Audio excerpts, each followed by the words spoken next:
बिस्मिल्लाहिर्रहमानिर्रहीम अस्सलाम वालेकुम dear students, this is Ahmed Raza Mir. मेरे प्यारे बच्चों, मेरी ये video data systems and risk यानी कैफ 3 के स्टूडेंट्स के लिए है। और सर आज हम इस वीडियो में कवर करेंगे एक कॉम्प्रीहेंसिव रिवीजन स्ट्रेटजी।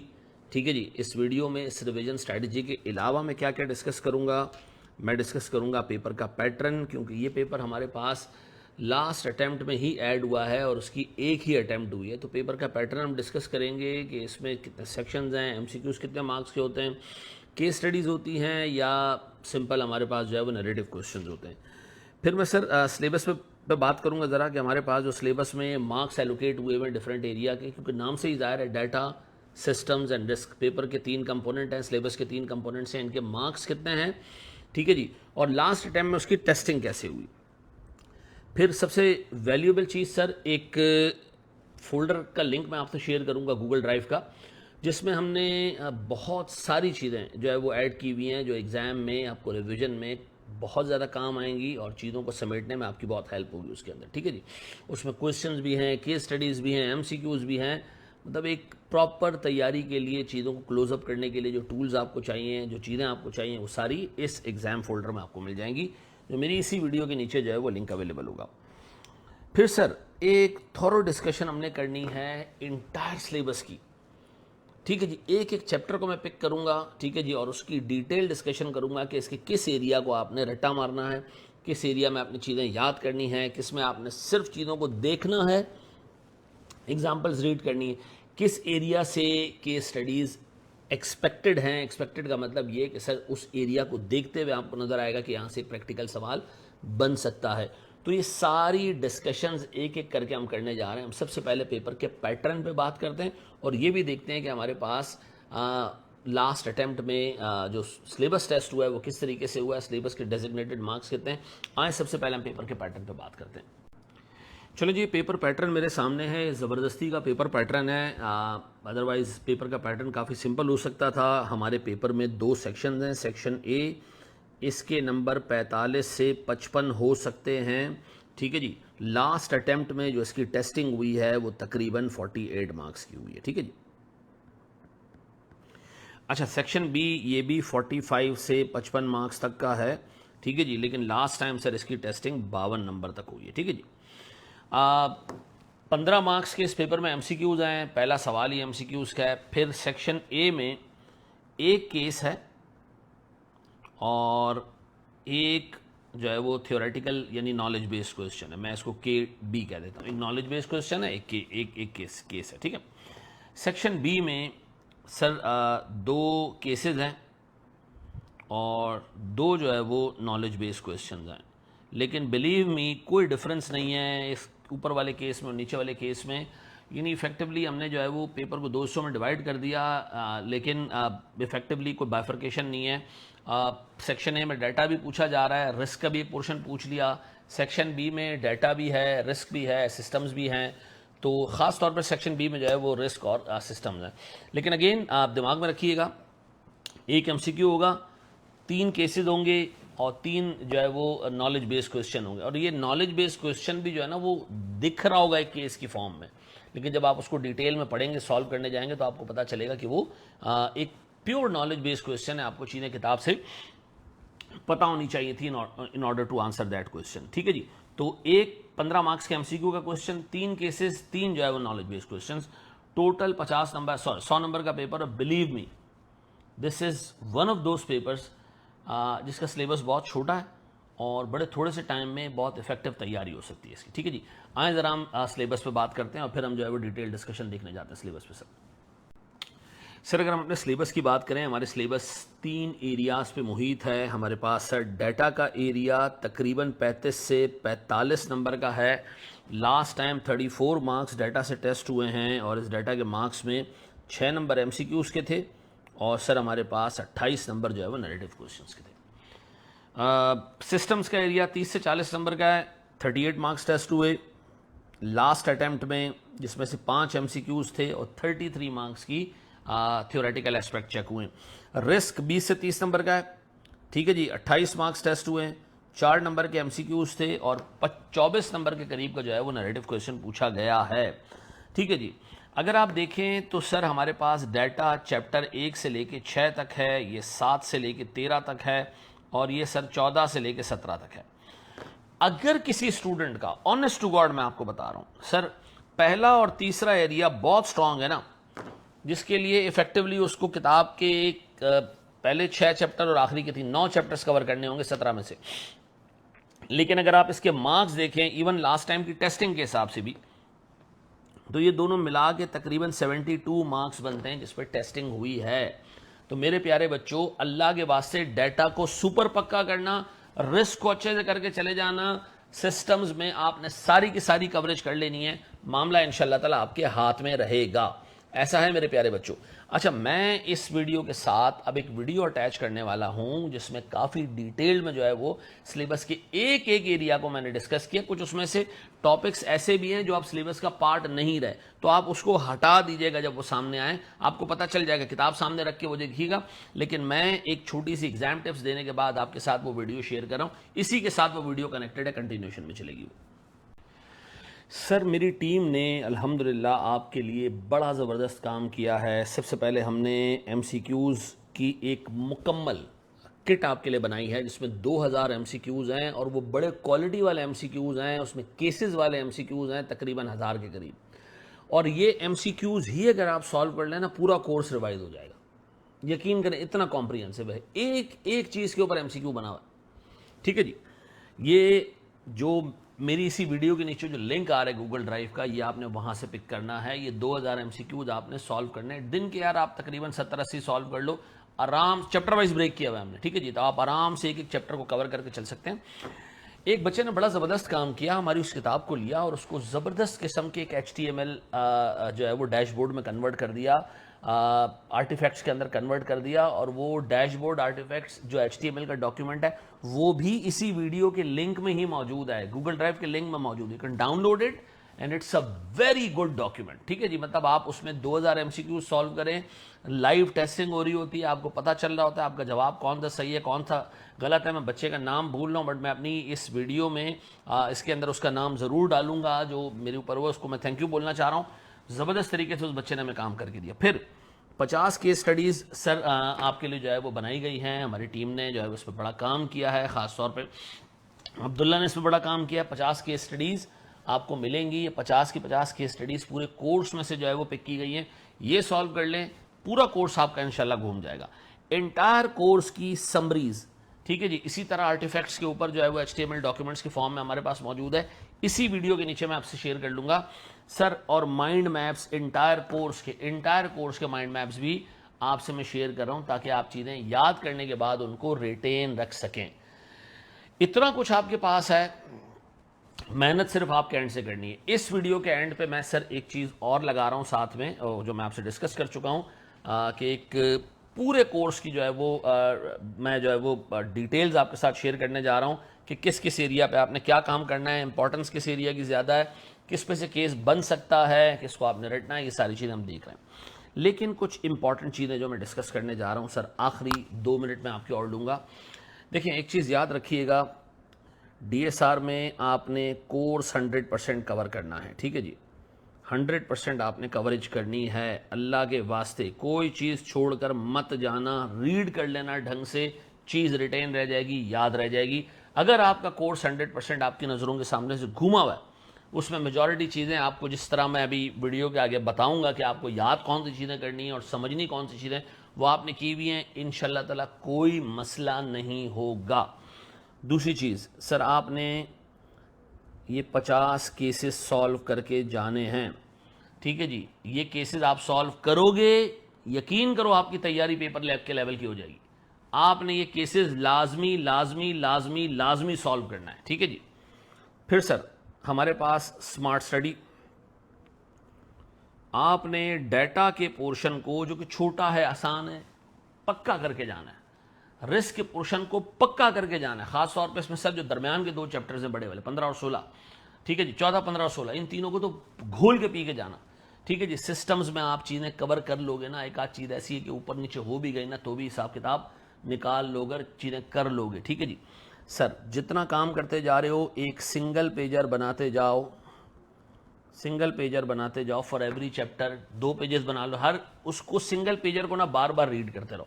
और अगर आप ये समरीज हमारी यूज़ कर रहे हैं तो उसी समरी को सिंगल पेजर मान लो, चीज़ें कवर करते जाओ, समरी में ट्रेस करते जाओ, चीज़ें कवर करते जाओ, समरी में ट्रेस करते जाओ।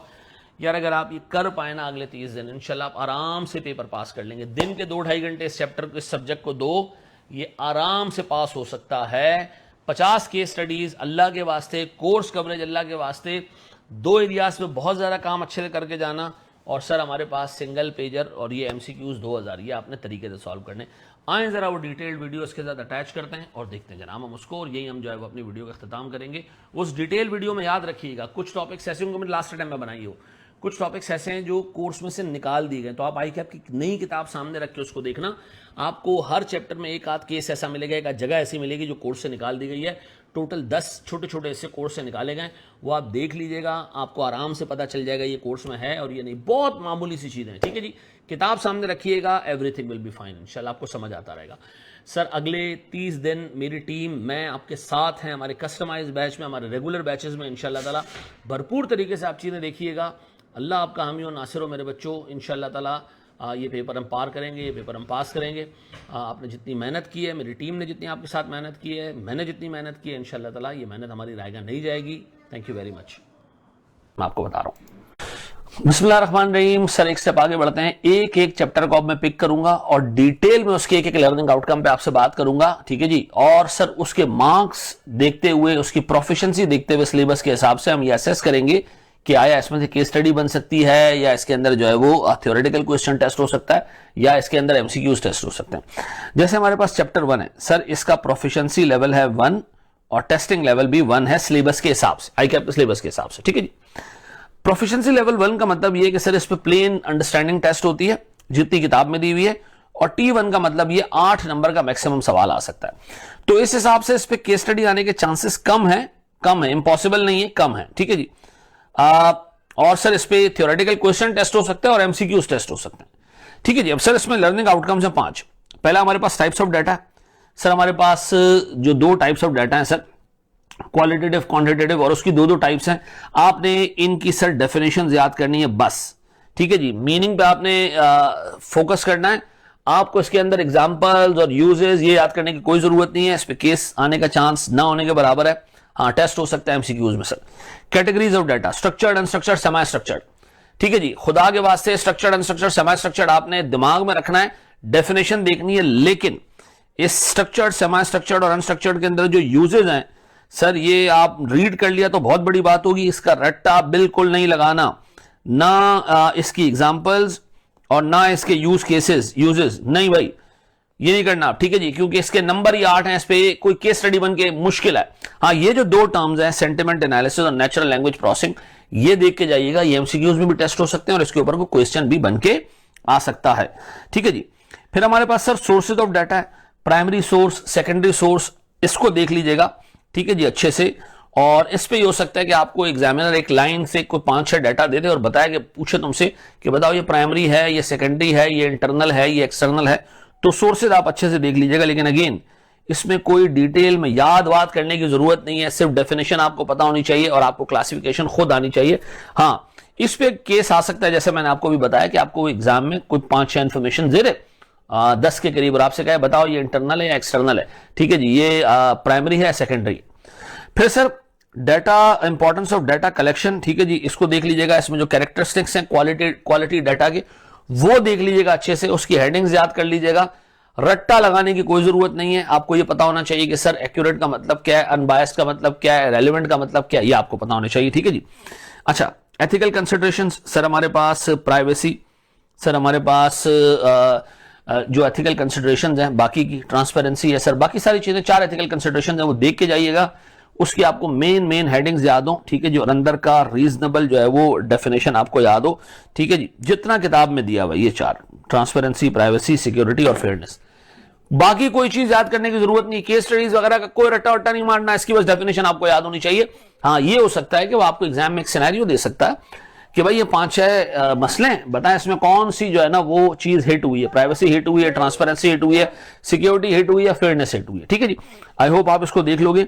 मैंने आपको बता दिया इसमें से पहला पार्ट थोड़ा सा जो है वो हाई का मतलब हमारे कोर्स में ये होगा या हमारे इस डॉक्यूमेंट में हाई का मतलब है मॉडरेट, वेरी हाई का मतलब है सर इसके चांसेस बहुत ज्यादा है टेस्ट होने के, ठीक है जी।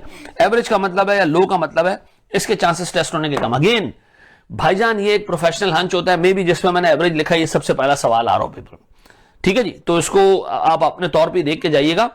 इसमें से मैंने आपको बता दिया मैक्सिमम 8 नंबर टेस्ट हो सकते हैं और मैंने आपको बेसिक बातें भी बता दी कि इसके अंदर आपने देखना है, रट्टा नहीं मारना, हेडिंग्स याद करनी है और अंदर का मवाद आपको रीजनेबल हद तक लिखना आना चाहिए, ठीक है जी। चलो मेरे बच्चों, हमारे पास जो सेकंड चैप्टर है ये P2 और T2 है। P2 और T2 का मतलब है सर प्रोफिशिएंसी लेवल 2, यानी इस पे केस स्टडी बन के आ सकती है। T2 20 मार्क्स टेस्ट हो सकते हैं इस चैप्टर से। तो ये एक ऐसा चैप्टर है जिससे तगड़ी केस स्टडी बन के आ सकती है, या एक नॉलेज बेस्ड क्वेश्चन आ सकता है, साथ में छोटी केस स्टडी हो, ये भी हो सकता है।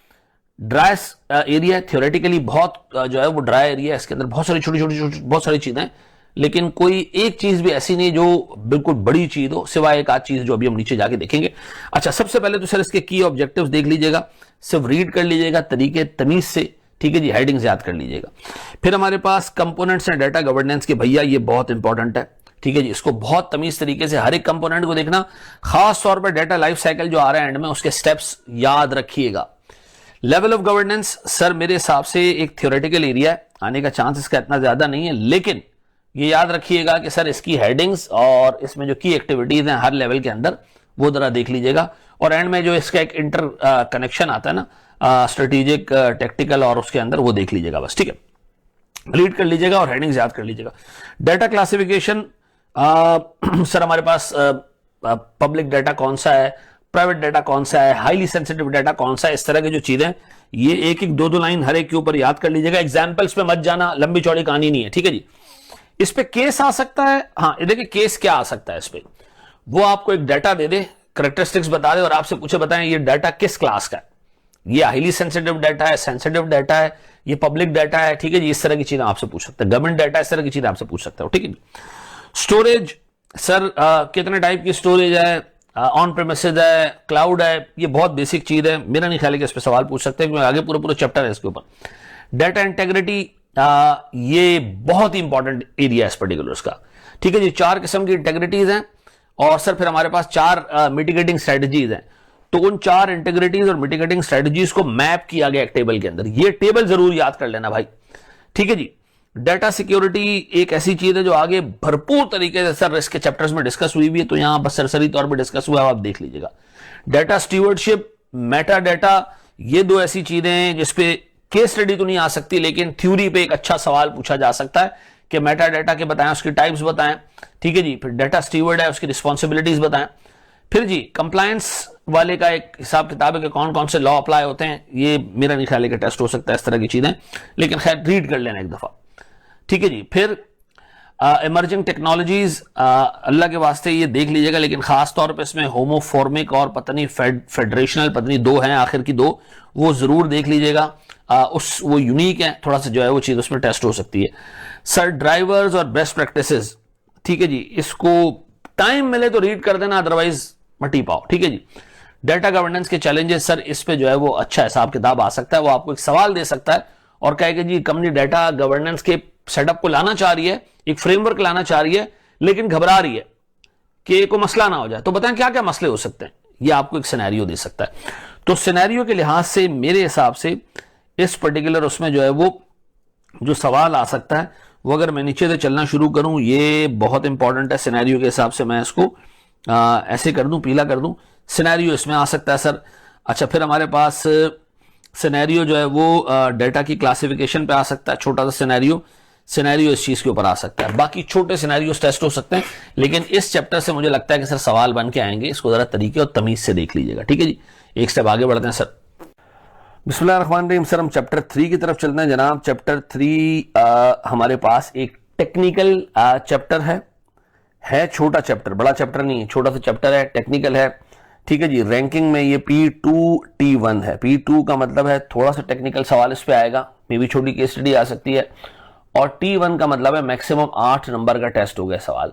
तो मेरे हिसाब से इससे एक सवाल जरूर बनना चाहिए इस चैप्टर से, ठीक है जी। अच्छा, इस चैप्टर में टोटल 4 एरियाज हैं। पहला हमारे पास डाटा एनालिटिक्स साइकिल है, ठीक है, इसके 7 स्टेप्स हैं, ठीक है जी, स्टेजेस नहीं है, स्टेप्स हैं। ये 7 के 7 स्टेप्स आपको याद होने चाहिए, नंबर वाइज सीक्वेंस वाइज आपको याद होने चाहिए। केस स्टडी से बन के नहीं आ सकती, मॉडरेटली इंपॉर्टेंट है, ठीक है जी। फिर हमारे पास डेटा एनालिटिक्स के स्टेजेस आते हैं, ठीक है जी। हमारे पास प्रिडिक्टिव, प्रिवेंटिव, ठीक है जी, प्रिस्क्रिप्टिव, इस तरह के जो 4 हमारे पास जो मॉडल्स हैं, इनको आपने तरीके से देखना है कि हर मॉडल, हर स्टेज में आपने करना क्या, हर स्टेज के जो स्टेप्स हैं वो आपको पता होने चाहिए। हाँ, इसमें टेक्निक्स आ रही है, हर स्टेज में 2-2, 3-3, 3-3, 2-2 टेक्निक्स आ रही हैं। वो टेक्निक्स अगर आपको उसके नाम भी याद होंगे तो काम चल जाएगा, क्योंकि जो उसकी डिटेल्स है वो तो हमने क्लास में काफी उस पर टाइम लगाया था। मेरा नहीं ख्याल है कि इतना डिटेल, इतना मुश्किल सवाल आपसे पूछ सकता है। किताब के हद तक रहिएगा, इससे बाहर नहीं जाइएगा, ठीक है जी। हाँ, इस पे केस स्टडी बन के आ सकती है कि वो आपसे कहे कि जी एक कंपनी है, बताएं वो कंपनी जो है वो सिर्फ प्रॉब्लम आइडेंटिफाई करना चाहती है। फिर वो कहते हैं जी प्रॉब्लम के रीजंस आइडेंटिफाई करना चाहती है। फिर वो कहते हैं जी प्रॉब्लम को अगर हम रखें तो अपना फ्यूचर आइडेंटिफाई करना चाहती है। फिर वो कहे जी अपना फ्यूचर सही करना चाहती है। तो बताएं इन चारों स्टेजेस को जरा एक्सप्लेन करें, तो आपको डाटा एनालिटिक्स स्टेजेस जो है वो आपको बताने पड़ेंगे।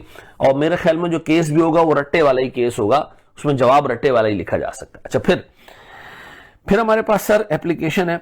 देखिए एप्लीकेशन हेल्थ केयर, रिटेल और फाइनेंस, 3 एरियाज पे किताब में गिवन है। बस इन 3 एरियाज को एक दफा अच्छे से रीड कर लेना, रट्टा मत मारना है इसके अंदर, रीड कर लेना है इसको, ठीक है जी। वेरी हाई मैंने इसलिए लिखा है कि इससे सवाल बन के आ सकता है कि जी इसकी एप्लीकेशन बताएं, तो तीनों आपने लिख देने, 8-10 नंबर का सवाल आ सकता है। लेकिन हैविंग सेड दिस, मेरा अपना एक ख्याल और भी है कि इंडस्ट्री स्पेसिफिक जो है वो एग्जामिनर सवाल नहीं पूछेगा, क्योंकि इंडस्ट्रीज ऐसी है जिसमें बहुत ज्यादा टेक्निकलिटीज इन्वॉल्व हैं। लेकिन आया तो सीधा सीधा सवाल आएगा, ठीक है जी। अच्छा, इससे केस बन के आया, ये भी चांस है कि वो आपसे कहेगा जी हेल्थ केयर कंपनी है, वो डाटा एनालिटिक्स का प्रोग्राम लाना चाह रही है, बताएं वो 4 स्टेजेस क्या क्या होंगे, आपको बतानी पड़ जाएंगी। तो मेरे हिसाब से इस चैप्टर को जरा तरीके से देख लेना। इन 2 पे केस बन सकता है, लेकिन इसके चांस ज्यादा है, इसके चांस इतने नहीं है, ठीक है जी। फिर हमारे पास इंप्लीकेशंस से हमारे पास 4 हेडिंग्स। एप्लीकेशंस का मतलब होता है इसके एडवांटेजेस, ठीक है जी। वो देख लेना, बस उसकी हेडिंग्स याद कर लेना, और अंदर का मवाद जो है ना वो इतना याद कर लेना कि आप उसको जब लिखने को आए तो आप उसको रिप्रोड्यूस कर सकें। ऐसा है मेरे बच्चों। एक स्टेप आगे बढ़ते हैं, 4थे स्टेज पे जाते हैं।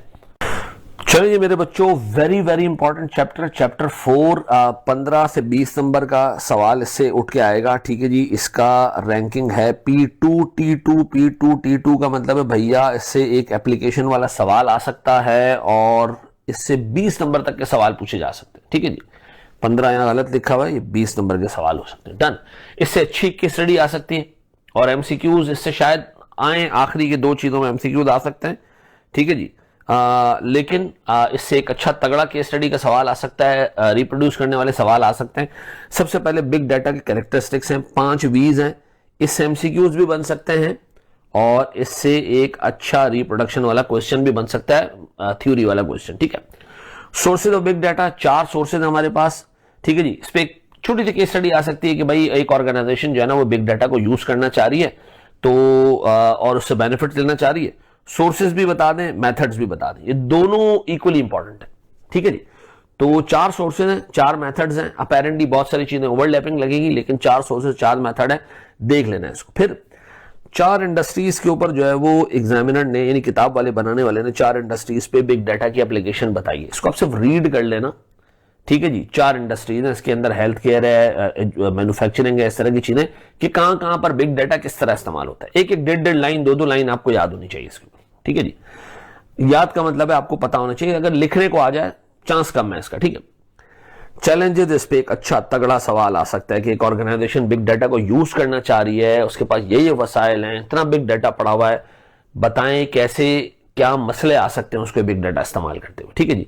4 की इश्यूज हैं, ठीक है जी। स्टोरेज का इशू है, प्रोसेसिंग का इशू है, टूल्स का इशू है, ये देख लीजिएगा, बहुत अच्छा सवाल इस पे बन के आ सकता है।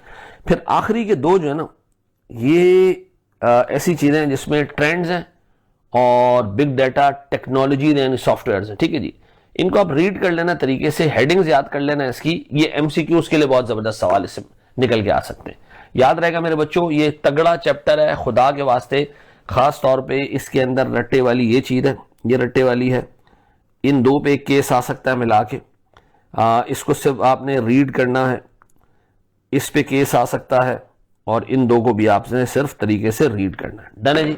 एक स्टेप और आगे बढ़ते हैं। चलो मेरे बच्चों, मेरे पास चैप्टर नंबर 5 एक ऐसा चैप्टर है जिसके मार्क्स सिर्फ 8 हैं, ठीक है जी। ये P1 और T1 है। P1 और T1 का मतलब है जितना स्टडी टेक्स्ट में दिया हुआ है वो केयरफुली रीड कर लिया तो भी बहुत है। इस पे एप्लीकेशन का सवाल नहीं आ सकता, इस पे 8 नंबर का सवाल आ सकता है।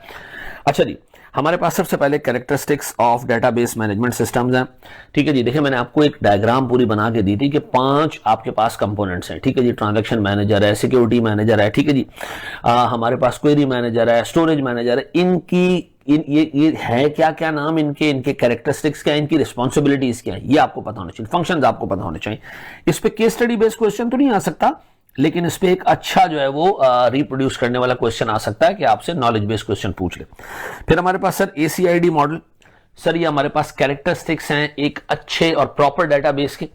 ये चारों कैरेक्टरिस्टिक्स विद एग्जांपल्स आपको पता होने चाहिए। इस पे एक सवाल आ सकता है इस तरह का कि वो आपसे पूछेगा जी हम एक डेटाबेस डेवलप करने जा रहे हैं, बताएं इसमें क्या क्या प्रॉब्लम्स आ सकती है। तो आप ACID के उलट कर देना, क्या नहीं, अगर सर डेटाबेस में ये प्रॉब्लम है कि ट्रांजैक्शन आधी रिकॉर्ड हो सकती है, ट्रांजैक्शन जो है वो डेटाबेस को ऐसे स्टेट में लेके जा सकती है जो वैलिड ना हो, तो इस तरह की चीजें इस पे पूछ सकता है। देख लीजिएगा एक ऐसा एरिया इसके अंदर जो थोड़ा सा मुझे लगता है कि जिसपे केस स्टडी बन के आ सकती है, ठीक है जी।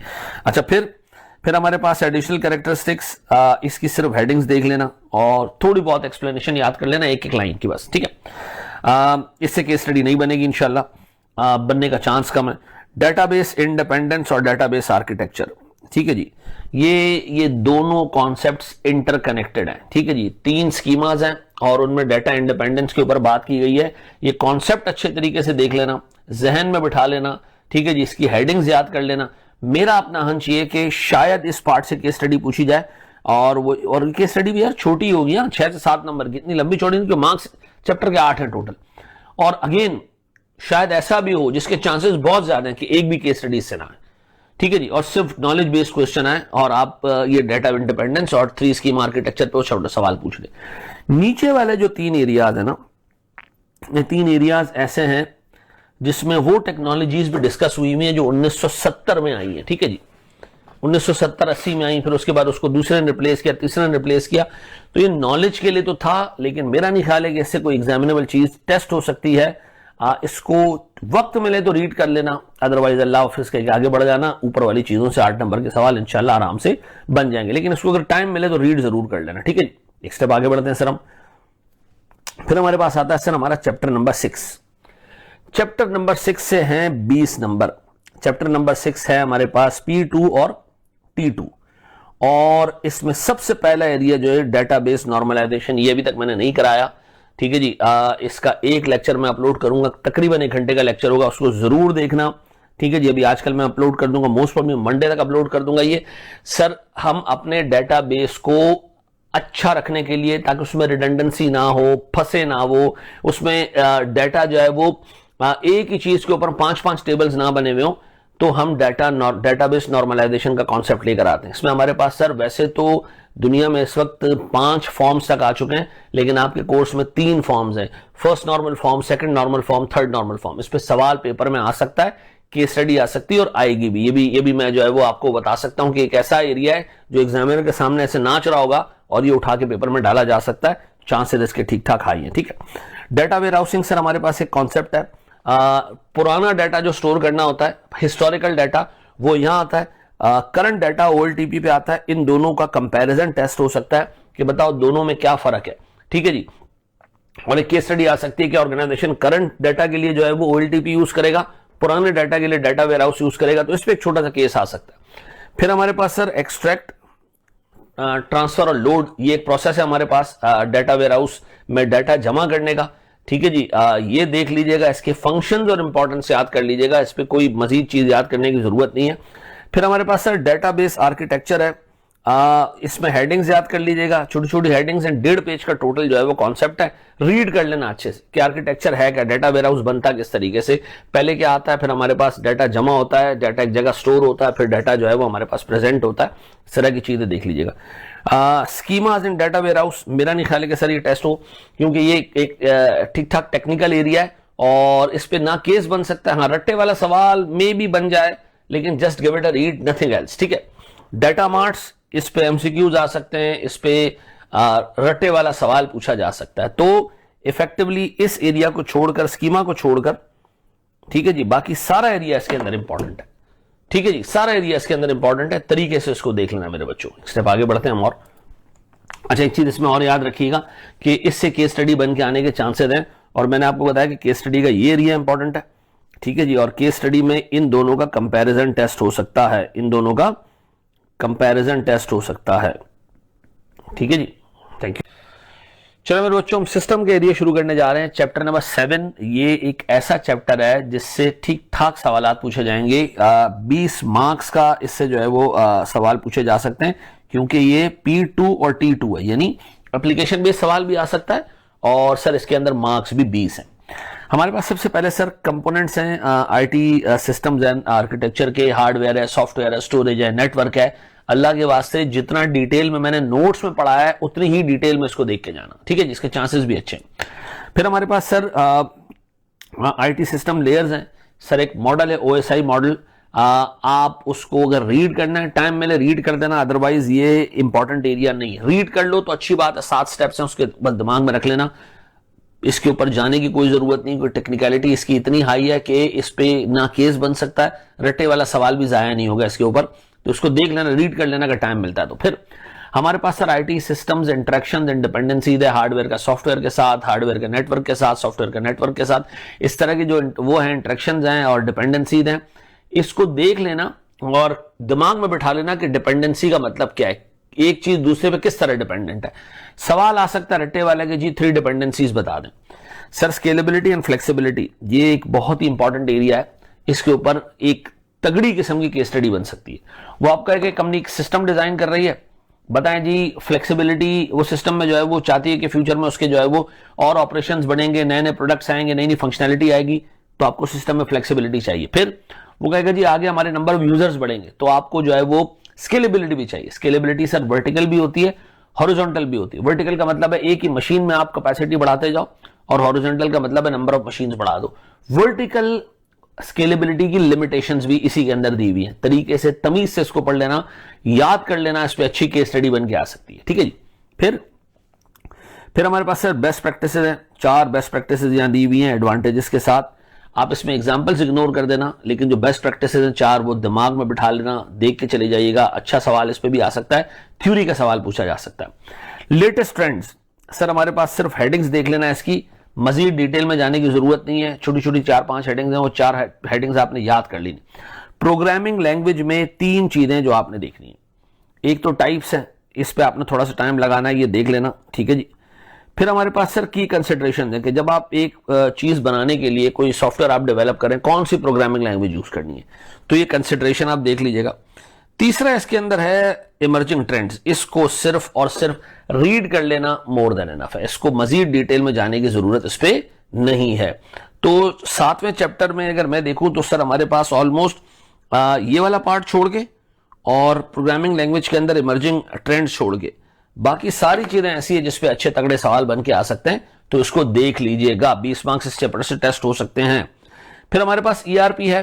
सर ईआरपी का जो प्रोफिशिएंसी लेवल है वो P1 है और टेस्टिंग लेवल T1 है। इसका मतलब है जो किताब में दिया हुआ है वो ऐसे सवाल पूछ सकता है, केस स्टडी आमतौर पे नहीं आती, इससे चांसेस कम होते हैं। T1 का मतलब है मैक्सिमम 8 नंबर की चीजें टेस्ट हो सकती है।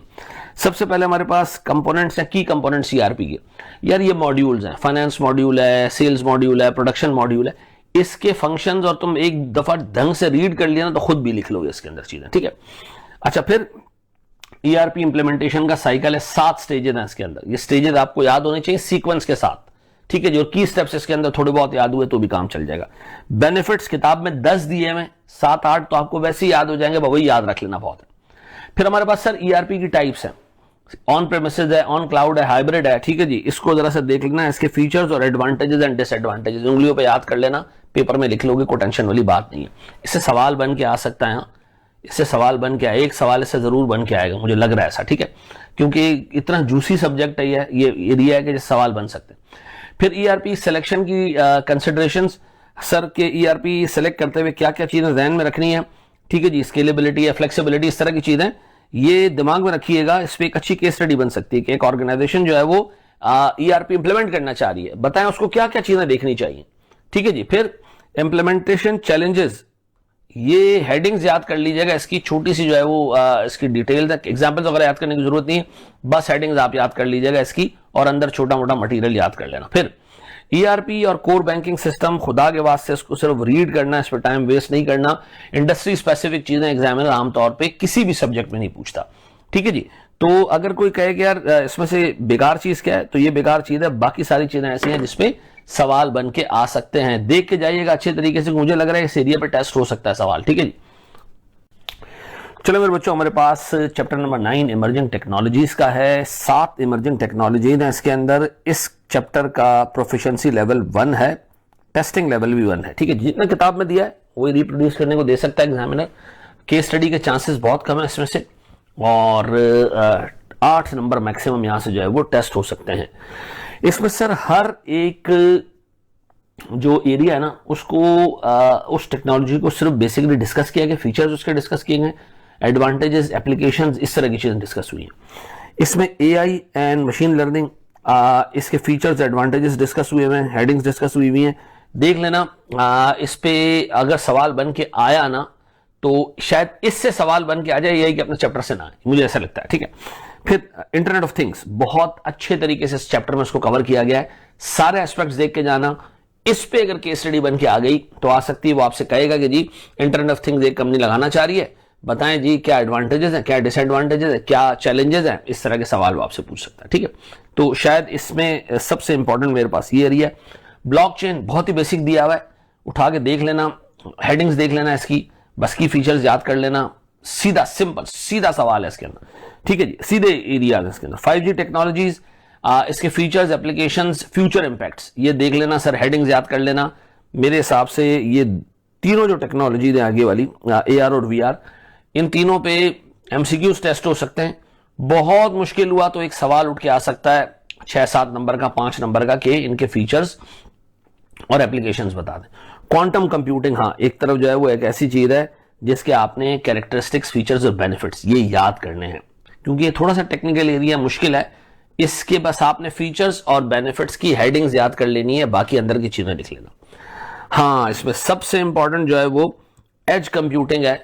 इसके features, applications, benefits, challenges thoroughly sir आपने याद करके जाना है। इस पे भी एक छोटा सा सवाल बन सकता है कि एक कंपनी एज कंप्यूटिंग जो है वो स्टार्ट करना चाह रही है, ठीक है जी, और या एक जो है वो शहर है उसके अंदर जो है स्मार्ट सिटी डेवलप होने जा रही है, वो एज कंप्यूटिंग यूज करना चाह रही है, बताएं उसकी एप्लीकेशंस कहां कहां पर हैं, उसके बेनिफिट्स क्या हैं, उसके फीचर्स क्या हैं, तो आप बता सकते हो। देखिए, आपने याद तो इसमें रीड तो सारा करना है, 3 आपने जो है ना वो उसकी एक रीजनेबल अंडरस्टैंडिंग ले लेनी है, और इसकी डिटेल में अंडरस्टैंडिंग लेनी है, और क्वांटम कंप्यूटिंग के आपने बेनिफिट्स और की फीचर्स की हेडिंग्स याद कर लेनी। ऊपर वाला AI और AI और मशीन लर्निंग, ये तीसरा होगा जो आपको तरीके से देखना। 3 बहुत अच्छे से देखना, 3 बस इस हद तक देख लेना कि फीचर्स, एप्लीकेशंस आपको याद रहे, क्वांटम कंप्यूटिंग के बेनिफिट्स और फीचर्स की हेडिंग्स भी याद कर ली तो इंशाल्लाह हो जाएगा हिसाब किताब। सर हमारे पास जो चैप्टर 10 है ये AI एंड ऑटोमेशन का है। सर इसका भी जो चैप्टर का प्रोफिशिएंसी लेवल है वो P1 है और T1 है, ठीक है जी। दिमाग में रखिएगा, P1 किताब के तक सवाल आएगा, T1 मैक्सिमम 8 नंबर का आ सकता है। ये चैप्टर जो है वो जब डेवलप हुआ है ना, तो मुझे लगता है कि सर चार्टर्ड अकाउंटेंट्स इस पे व्यू नहीं लिया गया है, क्योंकि इसके अंदर सब fields, custom versus of the shelf machine learning, ठीक है जी, ये 2 चीजें ऐसी थी जो कि उसूलन कोर्स में नहीं डलनी चाहिए थी। तो आप इसको बस रीड कर लेना, मेरा नहीं ख्याल है कि इसके ऊपर कुछ सवाल ऐसा लंबा चौड़ा पूछा जा सकता है, ठीक है जी। हाँ, जो पहला एरिया है जिसके अंदर मॉडल्स डिस्कस हुए हैं, उसूलन तो ये भी नहीं पूछा जाना चाहिए, लेकिन इसके अंदर जो मॉडल्स डिस्कस हुए हैं, न्यूरल नेटवर्क है सर, फिर हमारे पास बाकी के जो VAEs वगैरह हैं और बाकी के मॉडल्स हैं वो देख लीजिएगा, उसके कैरेक्टरिस्टिक्स देख लीजिएगा, बस उसकी हेडिंग्स याद कर लीजिएगा। इंटेलिजेंट ऑटोमेशन, सर ये एग्जाम में आ सकता है RPA के कंपैरिजन में, कि रोबोटिक प्रोसेस ऑटोमेशन और जो हमारे पास इंटेलिजेंट ऑटोमेशन है, इसमें फर्क क्या है, ठीक है जी, क्योंकि आगे एक और एडवांस कॉन्सेप्ट आ रहा है आगे के चैप्टर्स के अंदर जो आप उसको कनेक्ट करोगे उसके साथ। अच्छा, एजेंटिक AI पे सवाल आ सकता है सर। तो इफेक्टिवली इसमें 3 एरियाज हैं जो आपने ढंग से देखने, पहला ठीक है जी, नंबर 2 और नंबर 3, इंपॉर्टेंस के हिसाब से रिवर्स में ऑर्डर है, ठीक है जी। सबसे इंपॉर्टेंट एजेंटिक एआई, फिर इंटेलिजेंट ऑटोमेशन और फिर आर्टिफिशियल इंटेलिजेंस के जो 4-5 मॉडल्स हैं वो याद रहेंगे मेरे बच्चों। देख लोगे इसको अच्छे तरीके से, ये दरमियान वाले दो को आपको टाइम मिले रीड कर लेना, अदरवाइज अगर आप इसको स्किप भी कर देंगे तो इंशाल्लाह को मसला नहीं होना चाहिए। डन है जी। बस इसमें यह याद रखना मेरे प्यारे बच्चों कि इससे केस स्टडी आने के चांसेस कम से कम है, हाँ, लेकिन इस पर नॉलेज बेस्ड क्वेश्चन आ सकता है। मेरा अपना ख्याल है कि इस पे अगर आया तो ये एरिया है और एजेंटिक एआई जिस पे सवाल आ सकता है, इसको अच्छे से देख लीजिएगा, इसकी कैरेक्टरिस्टिक्स की फीचर्स, और खास तौर पर इंटेलिजेंट ऑटोमेशन में जो आरपीए के साथ कंपैरिजन है वो जरूर देख लीजिएगा, ठीक है जी। स्टेप और आगे बढ़ते हैं सर। चलो मेरे बच्चों, हमारे पास जो चैप्टर नंबर 11 है इसका प्रोफिशिएंसी लेवल भी P1 है और टेस्टिंग लेवल T1 है। यानी सर ये एग्जाम में किताब के हद तक ही पूछा जाएगा, एप्लीकेशन वाला सवाल इस पर शायद ही आए, ठीक है जी। और 8 नंबर मैक्सिमम टेस्ट हो सकते हैं। सर क्लाउड कंप्यूटिंग क्या है, इसके 5 कैरेक्टरिस्टिक्स हैं, सिर्फ हेडिंग्स याद कर लीजिएगा और छोटी छोटी डिटेल्स याद कर लीजिएगा। क्लाउड कंप्यूटिंग होता क्या है ये इनफ है, ठीक है जी। अच्छा, फेमस क्लाउड प्रोवाइडर्स, देखिए जब भी इस तरह के वो आए ना, famous cloud providers, famous software, famous फलाना, इसके सिर्फ नाम देख लेना, ये इस पे ये सवाल पेपर में नहीं टेस्ट हो सकता है, ठीक है जी।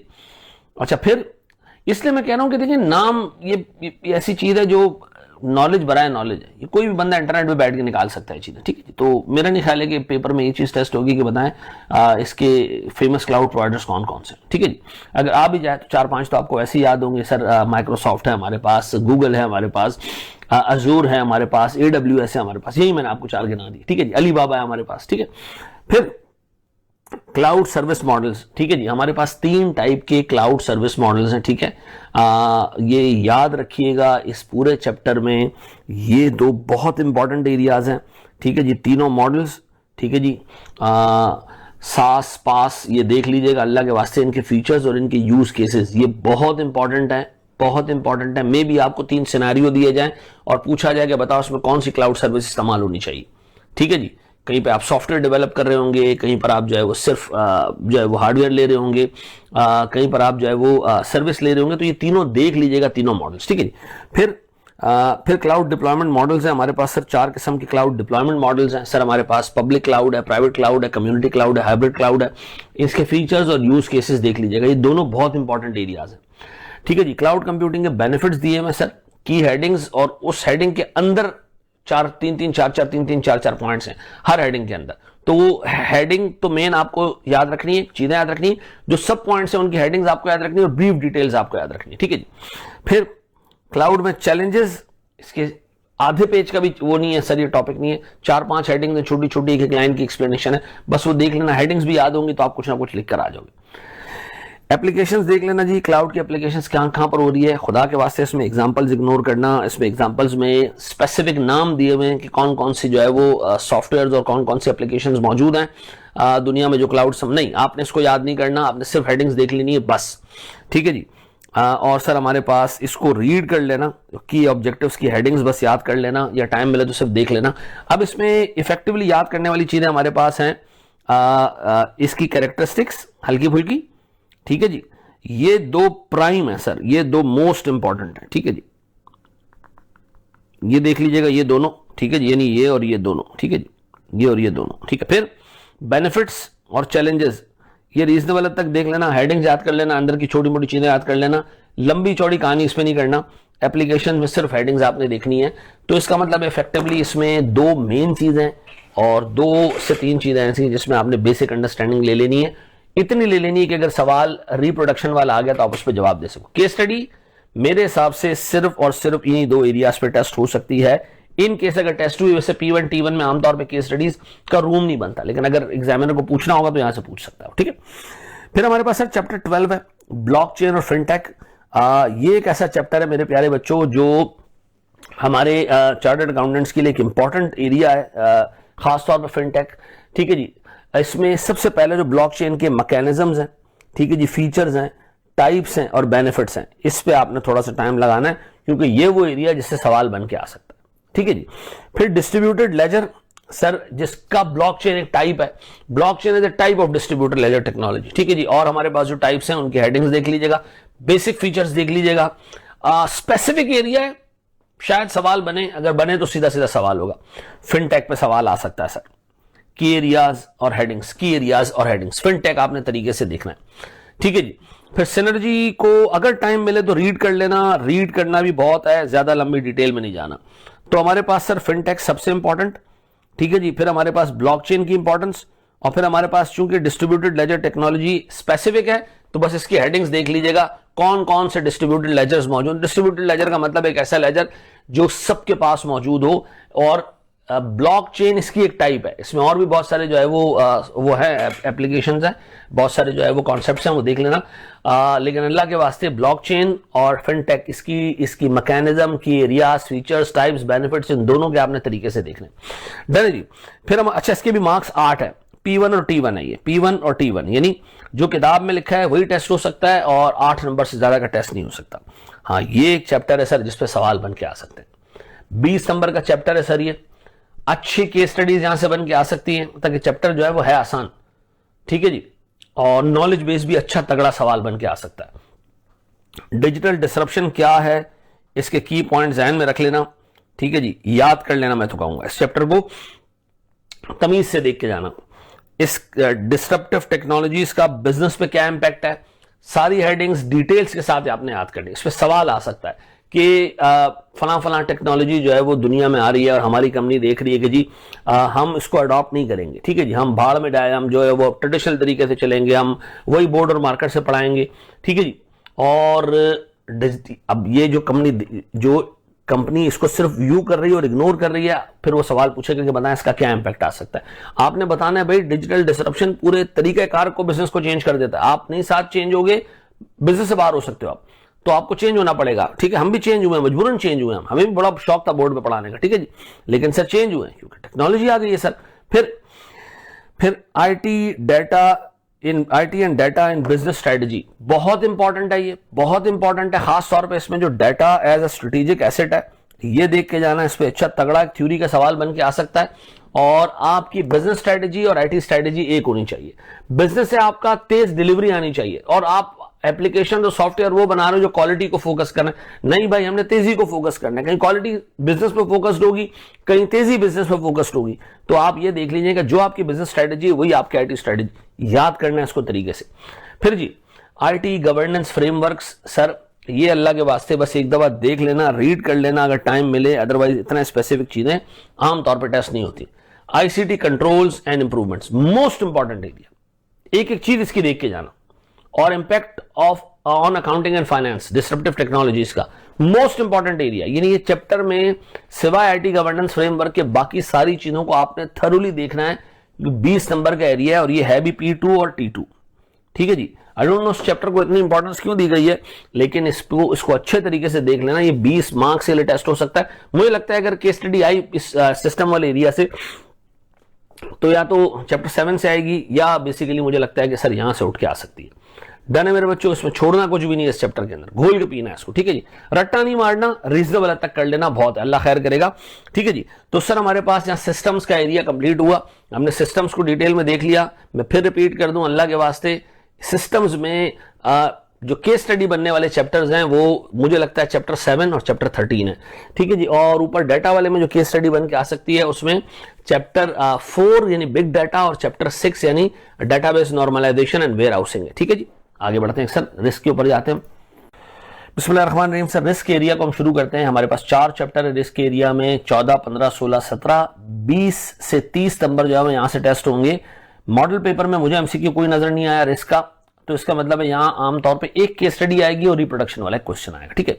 जो हमारे पास पहला चैप्टर है इसमें IT risk management and security, sir इसका लेवल है P2 और T1। P2 और T1 का मतलब ये कि ये टेक्निकल चैप्टर है, इससे टेक्निकल चीज पूछी जाएगी लेकिन 8 नंबर से ज्यादा नहीं होगी। तो अब इस पे केस स्टडी बन के आ सकती, चांसेस कम है लेकिन आ सकती है केस स्टडी बन के, ठीक है। नॉलेज बेस्ड क्वेश्चन टेस्ट हो सकता है, एमसीक्यू शायद टेस्ट हो।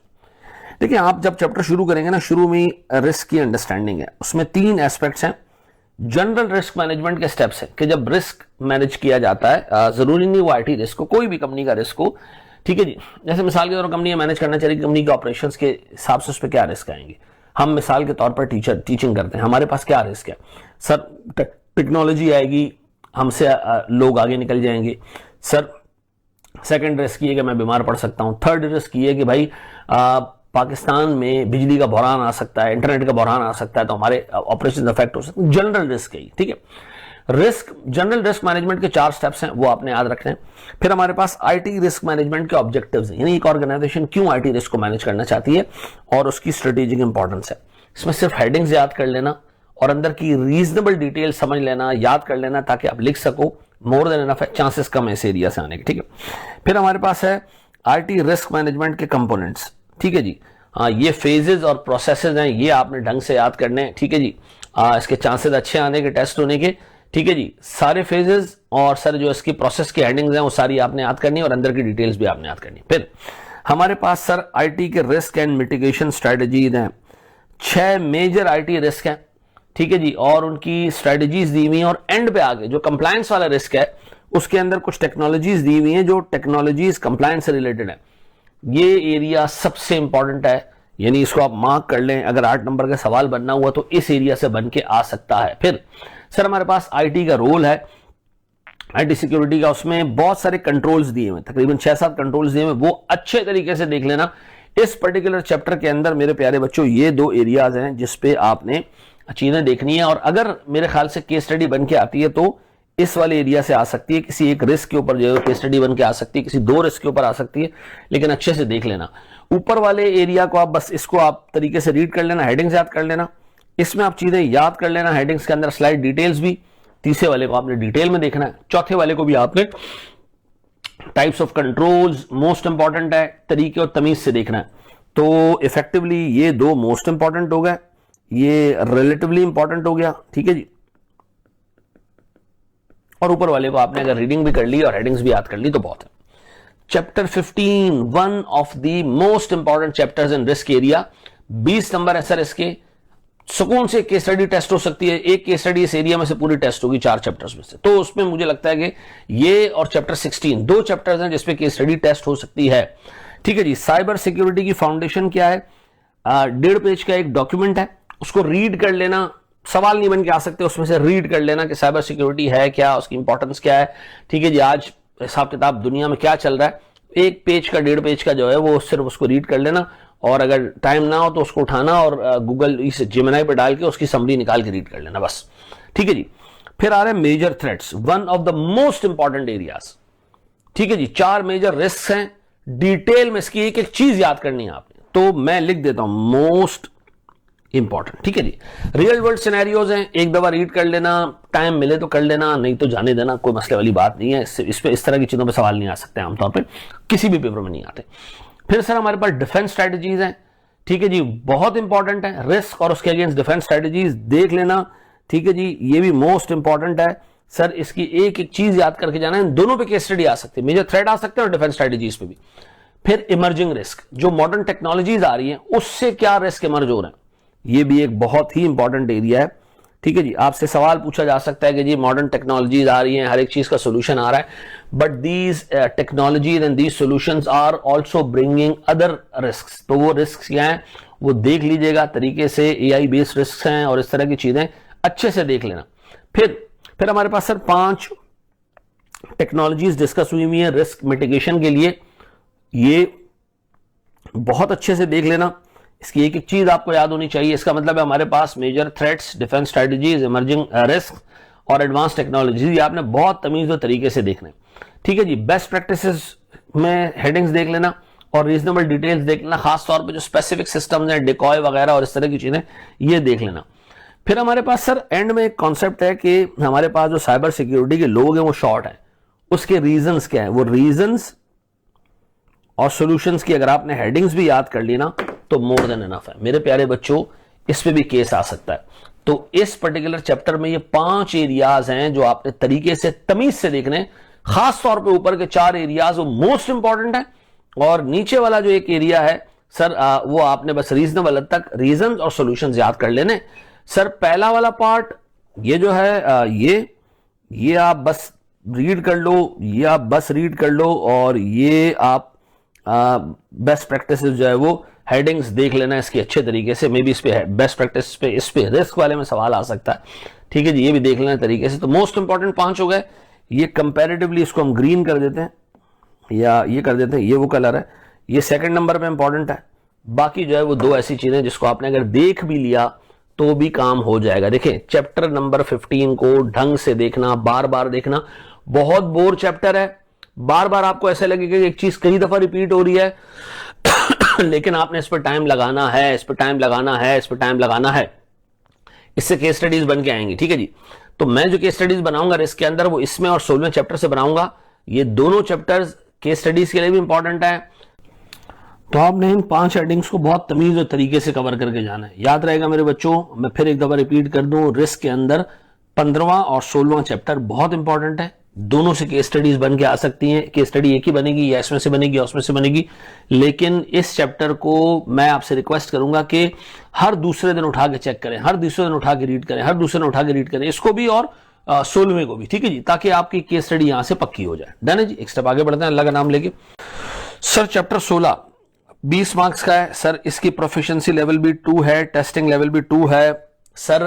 ITGC हमारे पास, इंफॉर्मेशन टेक्नोलॉजी जनरल कंट्रोल्स।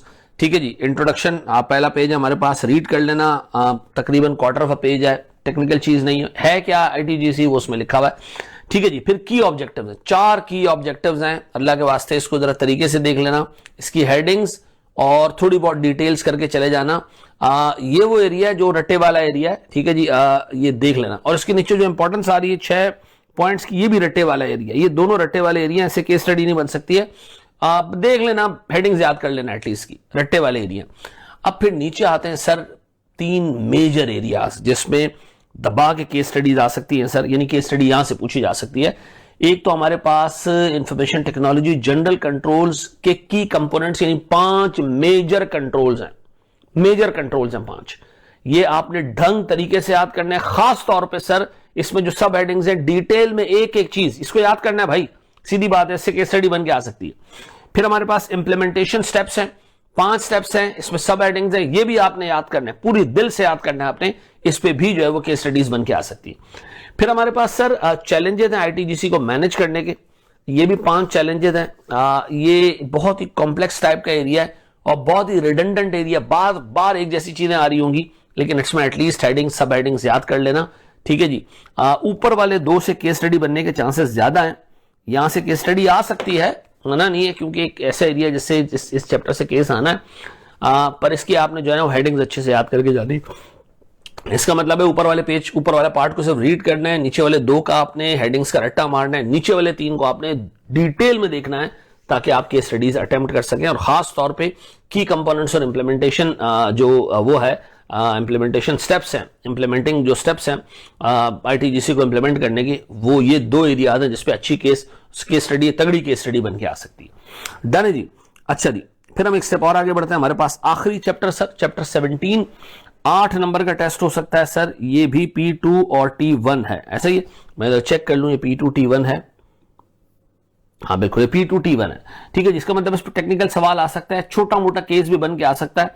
ठीक है जी, इसमें सबसे पहले रिस्क मैनेजमेंट का रोल है, 5 मेजर रिस्क हैं और उसके इंपैक्ट्स हैं, ये आपने तरीके और तमीज से देखना है, हेडिंग्स और ब्रीफ डिटेल्स, बहुत इंपॉर्टेंट एरिया है, रट्टे वाला क्वेश्चन आ सकता है इसके ऊपर।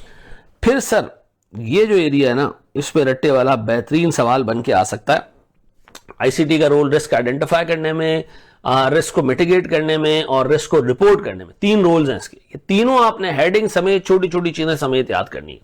फिर हमारे पास आता है बेस्ट प्रैक्टिसेस, 7 बेस्ट प्रैक्टिसेस दी हुई हैं, इसमें मेन हेडिंग्स और स्ट्रेटजीज की हेडिंग्स आपने याद करनी है केस स्टडीज के हिसाब से, ये एक इंपॉर्टेंट एरिया है। ठीक है जी, और ये 2 चीजें आप ढंग से देख लीजिएगा, यानी जो चैप्टर है इसके अंदर याद करने वाली चीजें, रिटेन रखने वाली चीजें ज्यादा है, ऊपर वाले 2 को ज्यादा इंपॉर्टेंस देना, नीचे वाले को आपने बस एक रीजनेबल तक रीड कर लेना, हेडिंग्स याद कर लेनी है और आपने अंदर की छोटी मोटी डिटेल्स याद कर लेनी है, मोर देन इनफ है। इसके बाद हमारे पास सर एनेक्सर्स आते हैं, मेरा टाइम मत वेस्ट करना उसके ऊपर। एनेक्सर्स जिस तरीके से ड्राफ्ट हुए में, मेरा नहीं ख्याल है कि उसमें एग्जाम का क्वेश्चन जगह बना पाएगा। ठीक है जी, अपना टाइम वेस्ट करना है, देख लेना, मैं एक समरी दे दूंगा, टाइम मिले तो रीड कर लेना, अदरवाइज आप स्किप भी करके जा सकते हैं। मेरा नहीं ख्याल है कि उसके ऊपर कोई तगड़ा सवाल बन के आ सकता है। हाँ, 1-1.5 नंबर का कोई MCQ बन के आ गया तो आ गया, लेकिन उसकी वजह से बाकी तैयारी को खराब नहीं करना। ठीक है जी, आई होप आपको ये चीजें याद रहेंगी मेरे बच्चों। मैंने एक एक चैप्टर पर डिटेल में आपसे बात कर ली है। ठीक है जी, अब इसके आगे से मैं आपको केस स्टडीज देना शुरू करूंगा, तकरीबन 25 से 30 केस स्टडीज होंगी, आपने वो भी सॉल्व कर ली, मोर देन इनफ हो जाएगा मामला। बिस्मिल्लाहिर्रहमानिर्रहीम। सर आखिरी स्टेप की तरफ बढ़ते हैं हम। सर कुछ इंपॉर्टेंट टिप्स मैं आपको देने जा रहा हूं, ये अगले 35 दिन तक आपने रिलीजियसली फॉलो करने, अपनी रिवीजन में जो रिमेनिंग क्लासेस है वो लेते हुए और फिर पेपर वाले दिन भी। देखिए एक चीज याद रखें, ये इस टाइप का पेपर है कि आपको लगेगा कि यार बहुत सारी चीजें हैं, मैं भूल रहा हूं। अल्लाह के वास्ते आप लगे रहना, पेपर में सब कुछ याद आ जाता है, लगे रहना, कॉन्फिडेंस खराब नहीं करना अपना, ठीक है जी। याद रखिएगा, जो बच्चा सुकून से तसल्ली से चीजें थरोली रीड करता जाएगा, हेडिंग्स याद करता जाएगा, जगह जगह भी डिटेल्स याद करता जाएगा, और मैंने जो ऊपर आपको चीजें बना के दी हैं, जो चैप्टर वाइज मैंने आपको डिटेल दी, इसको फॉलो करेगा, इंशाल्लाह ताला आराम से पास हो जाएगा, ठीक है जी। देखिए मैंने आपको बहुत डिटेल में चीजें पढ़ाई हैं, आप कंपेयर कर लें जाके अपना रजिस्टर या अपने नोट्स किसी भी बंदे से बाहर मार्केट में, ठीक है, कंपेयर कर लीजिएगा, ठीक है जी। कुछ एरियाज ऐसे हैं, कुछ 3-4 ऐसे थे या 4-5 ऐसे थे जिसमें या तो नाम थे या कोई ऐसी चीज थी जिससे मुझे लगता है कि एग्जाम का सवाल सेट नहीं हो सकता, इसलिए कि यार उसके अंदर क्लाउड प्रोवाइडर्स के नाम है या इस तरह की चीजें हैं सर जिसका कोई टेक्निकल सेंस नहीं बनता कि उस पर आपके लेवल के जो है बच्चे से उस तरह का सवाल बने जिस तरह का पेपर में सवाल आता है। तो मैंने आपको कहा है कि उसे सिर्फ रीड कर लेना, उससे ज्यादा डिटेल में मत जाना, ठीक है जी। देखिए इस पर्टिकुलर वीडियो के नीचे गूगल ड्राइव का लिंक है, इस पे मेरे सारे नोट्स आपको मिल जाएंगे, ठीक है जी। नोट्स मेरे पीडीएफ में भी है, क्लास नोट्स भी है, ठीक है। नंबर 2, मैं आपको mind maps over the period देता रहूंगा इसी वीडियो लिंक पे। अगर आप माइंड मैप्स अपने सामने रखेंगे, रिवीजन आपके लिए आसान हो जाएगा। फिर 25 से 30 केस स्टडीज जो मैंने ऊपर चैप्टर्स हाईलाइट किए उनमें से मैं आपको देता रहूंगा वक्तन फवक्तन, ठीक है जी।